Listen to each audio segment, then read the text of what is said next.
believe it's been more than 5 years since their smash hit I Want It That Way. The Backstreet Boys, though, have reunited and have a new CD coming out. It's called, appropriately, Never Gone. I spoke with them yesterday about the break, the band, and being back on the music scene. I try to go on like I never knew you. I'm awake, but my world is half asleep.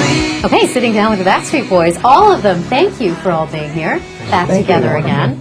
I couldn't help but notice when I was driving into the hotel that there are crowds of girls, women, teenagers on both ends of the front doors, at the back doors. Are you ready for this to all start again? Absolutely.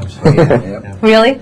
You know, we're blessed to have our fans, and it's good to be back. We had a nice break, and we're ready for it. We're recharged our batteries, and we're ready to go. Because you're doing a comeback CD, is there added pressure? Were you nervous when you talked about what kinds of songs you would put on it?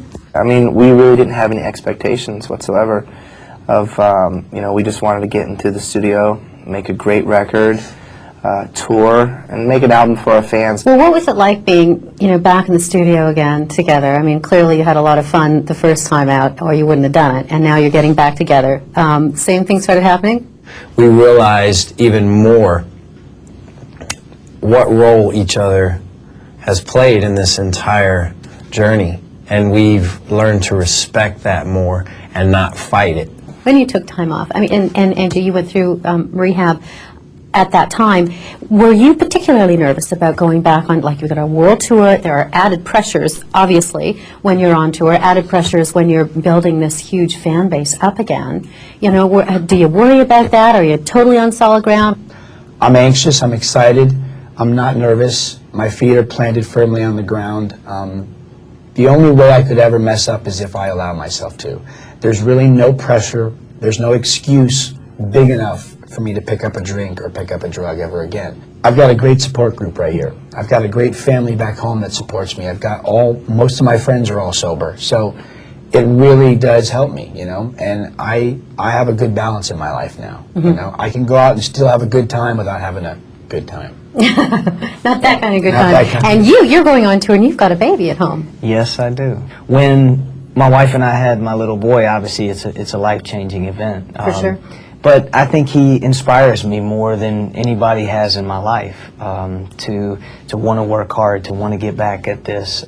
We've all experienced it before. Did you call each other for life-changing events or things that were going on at the time? You know, we all talked during the break. I mean, a couple of the guys went and saw Kevin on, you know, Broadway. A couple of the guys went and saw Nick at his show. Right.